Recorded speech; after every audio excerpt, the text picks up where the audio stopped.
Está consumado. Talvez a melhor forma de capturar um pouco da grandeza dessa declaração contundente de Jesus pouco antes de morrer seja traduzi-la por "Eu venci". Os evangelhos de Mateus e Marcos descrevem essa declaração de Jesus como um brado em alta voz, um grito de vitória retumbante, para que todos pudessem ouvir. Não foi um lamento, foi um grito estrondoso, barulhento, que se pretendia fazer ouvir de forma clara, inequívoca: "Eu venci". Eu sei, é algo muito estranho para ser dito por alguém condenado a morrer na cruz. A morte mais cruel, humilhante, dolorosa a qual alguém poderia ser submetido. Tal declaração, dita por um condenado na cruz, soaria absurda, louca, impensável, impronunciável, caso não fosse absolutamente verdadeira. Eu venci. Embora não consigamos capturar toda a dimensão das implicações dessa vitória, o que é necessário saber, Deus nos revela com clareza nas Escrituras. Em primeiro lugar, essa vitória é a consumação de um plano de resgate que foi firmado antes mesmo da fundação do mundo. Em sua carta aos Efésios, o apóstolo Paulo nos coloca a par dessa verdade maravilhosa. Paulo escreve assim no capítulo 1 dessa carta: "Bendito seja o Deus e Pai de nosso Senhor Jesus Cristo, que nos abençoou com todas as bênçãos espirituais nas regiões celestiais em Cristo. Porque Deus nos escolheu nele antes da criação do mundo, para sermos santos e irrepreensíveis em sua presença. Em amor nos predestinou para sermos adotados como filhos por meio de Jesus Cristo, conforme o bom propósito da sua vontade, para o louvor da sua gloriosa graça, a qual nos deu gratuitamente no amado.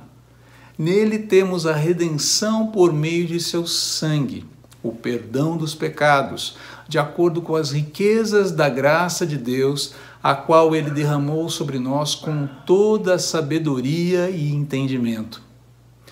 E nos revelou o mistério da sua vontade, de acordo com o seu bom propósito que ele estabeleceu em Cristo.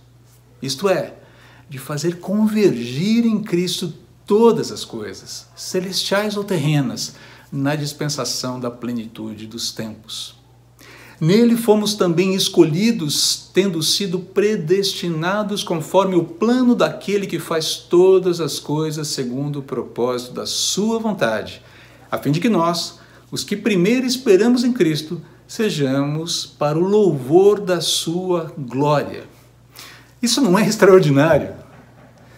Antes mesmo de tudo ser criado, quando você e eu éramos apenas expressões do pensamento de Deus, a Santíssima Trindade, o Pai, o Filho e o Espírito Santo estabeleceu em harmonia o projeto redentivo que custaria a vida do Filho.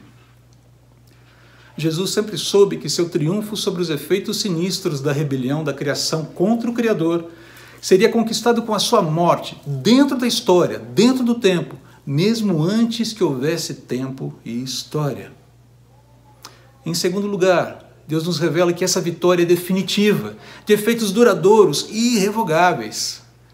O brado de vitória de Jesus, registrado no Evangelho de João, no capítulo 19, versículo 30, poderia ser também traduzido como, abre aspas, "minha vitória foi e permanece para sempre conquistada", fecha aspas. Jesus mesmo afirma essa verdade maravilhosa no capítulo 10 do Evangelho de João. Ele diz assim: "As minhas ovelhas ouvem a minha voz, eu as conheço e elas me seguem. Eu lhes dou a vida eterna e elas jamais perecerão. Ninguém as poderá arrancar da minha mão. Meu Pai, que as deu para mim, é maior do que todos. Ninguém as pode arrancar da mão de meu Pai. Eu e o Pai somos um." Uau! Que segurança essa declaração nos dá, não é mesmo? Pare para pensar. Mas em terceiro lugar, Deus também nos revela que essa vitória definitiva já pertence a mim e a você, que declaramos nossa fé no Deus encarnado, morto e ressuscitado, o Senhor Jesus Cristo. E essa vitória sobre o pecado e a morte também pode ser compartilhada com você que, arrependido da sua alienação de Deus, render-se hoje a Ele, declarando confiança na morte vitoriosa de Jesus na cruz como oferta definitiva pelo pagamento dos seus pecados. Paulo, em sua carta aos Coríntios, primeira carta aos Coríntios, no capítulo 15, fala da beleza dessa vitória compartilhada. Ele diz assim: quando, porém, o que é corruptível se revestir de incorruptibilidade e o que é mortal de imortalidade, então se cumprirá a palavra que está escrita: a morte foi destruída pela vitória. Onde está, ó morte, a sua vitória? Onde está, ó morte, o seu aguilhão? O aguilhão da morte é o pecado, e a força do pecado é a lei. Mas graças a Deus que nos dá a vitória por meio de nosso Senhor Jesus Cristo. Portanto, meus amados irmãos, mantenham-se firmes e que nada os abale. Que texto maravilhoso! As implicações de todas essas afirmações e do brado de vitória de Jesus são tremendas para toda a realidade cósmica. Eu venci, está consumado. Dali a 3 dias, o mundo conheceria os efeitos colossais dessa maravilhosa vitória.